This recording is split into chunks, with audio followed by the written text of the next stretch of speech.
truthfully, fearlessly, and skillfully. That's how we're going to have to approach life. But before we do, we're going to go into an affirmation. Today's affirmation is, I am the power of concentration. And we're going to have to be the power of our concentration. Because in all our looking, in all our listening, and all our observing, we also have watchers, stalkers, and screenshotters, especially for those of us who operate in social media. So we're going to have to be protected, and we're going to have our rejection meter on. And we're going to have to know how to be in a space where if anything violating is directed or sent towards you, you're in a high enough frequency that it would return to the sender. We're sending all things back. We backfiring everything that ain't meant for our highest good. And that's a good space to be. A lot of times it don't like to be discussed or talked about, but in the awakening, everything is being exposed. Because the star seeds of all kinds are being observed, are being monitored, are being game stalked like never before. Anybody could be an Agent Smith in your matrix. See, I'm aware that anybody could be an Agent Smith in my matrix, so it keep me on top of my spiritual game, because I ain't come here to play. So if you ain't come here to play, then what I'm talking about is probably resonating with you. And if it do, salute you. Before I go further, we're going to get into the affirmation. I am the power of concentration. I am the power of concentration.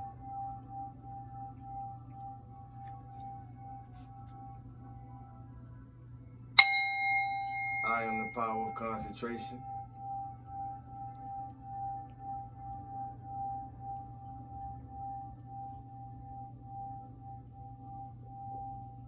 I am the power of concentration.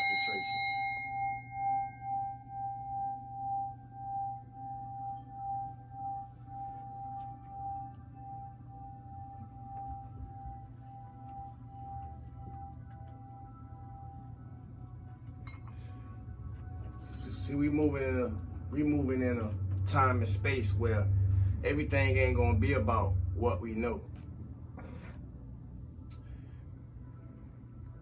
More so than what it may be about how we deal energetically. Through good, bad, and indifference. From early on, my spiritual know-how began to be developed, guided, and directed through my every step, way before I came knowledgeable, way before I recognized it. Probably for some of you too. Way before I began to comprehend it. But I had to trust it. So I don't know who I'm talking to.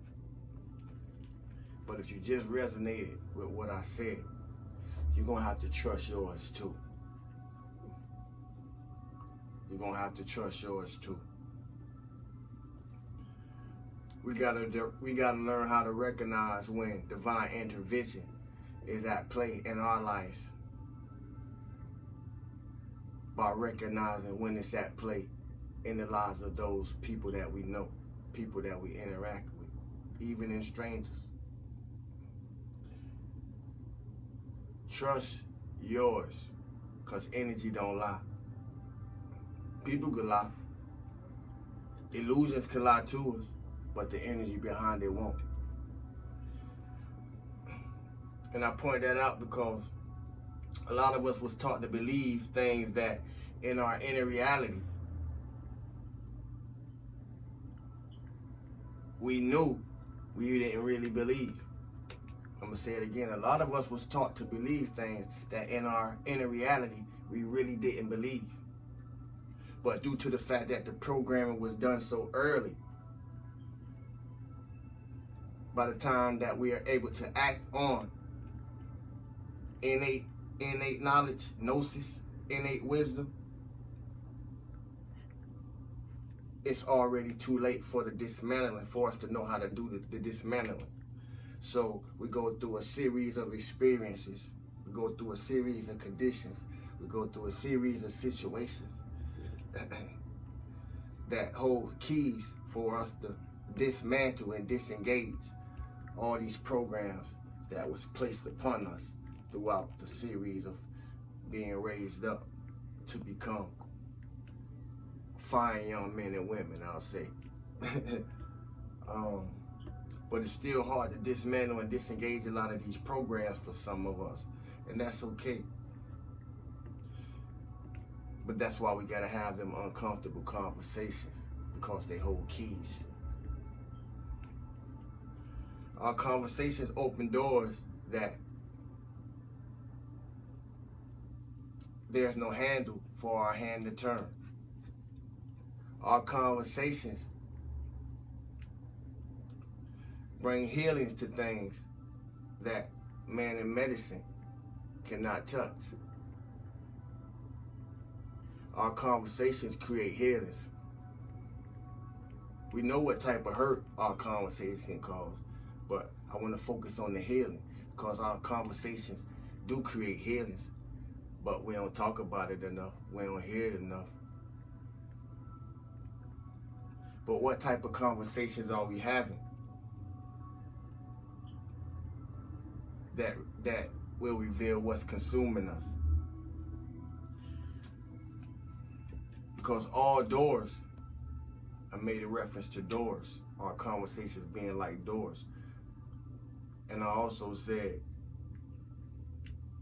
made a contrast between healing conversations and hurtful conversations, and how either one can be a door.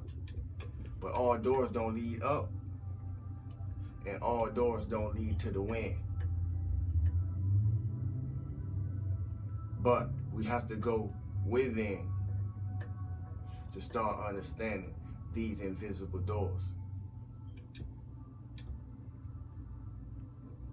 Life is like a video game. I was contemplating, and I was being shown how life is like a video game.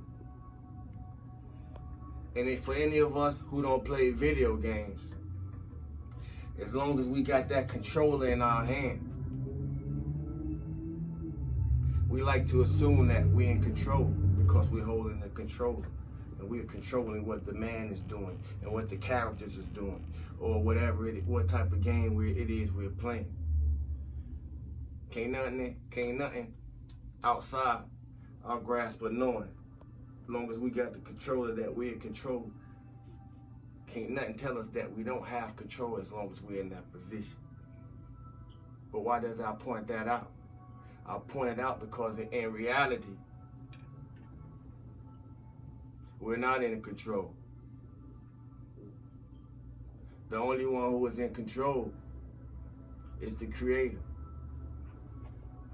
Because the Creator, whatever it is, already know how it's going to end. Somebody will catch it. Life is like a video game. You could be in touch. You could be attached to the controller, or you could be attached to the Creator. But the one who has control is not in control, because the Creator already know how it's going to end. We just play the game. Our conversations create healings. How are we monitoring our thoughts? As life happens, while it's happening, when it is happening, as it is always happening, it's going to have a lot to do with how we continue to move forward, how we continue to grow, how we continue to expand, how we continue to increase our knowledge, our wisdom, through our insights. Life is happening. But is life happening to us, or is life happening for us? is a question that each and every one of us are going to have to answer concerning ourselves. Is life what's happening to us? Or is life what's happening for us? How is it affecting our emotions? Will determine how we make certain behaviors and actions. How we monitor our emotions will determine many things that we say and express.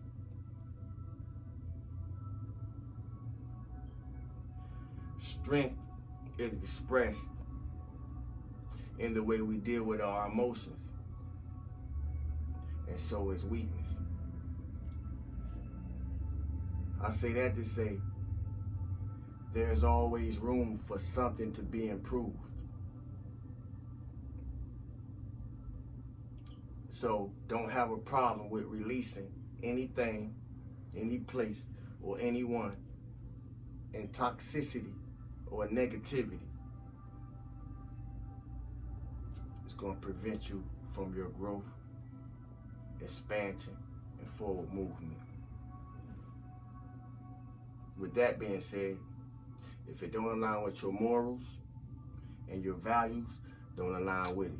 Stillness and abundance, love and light, health and wholeness. Feel good for no reason at all. Remain true and authentic to your radiant and brilliant self, family. I love y'all. Peace and power. Thanks for the likes. Thanks for the shares. Thanks for the subscribes. Thanks for the donations. Thanks for the purchases.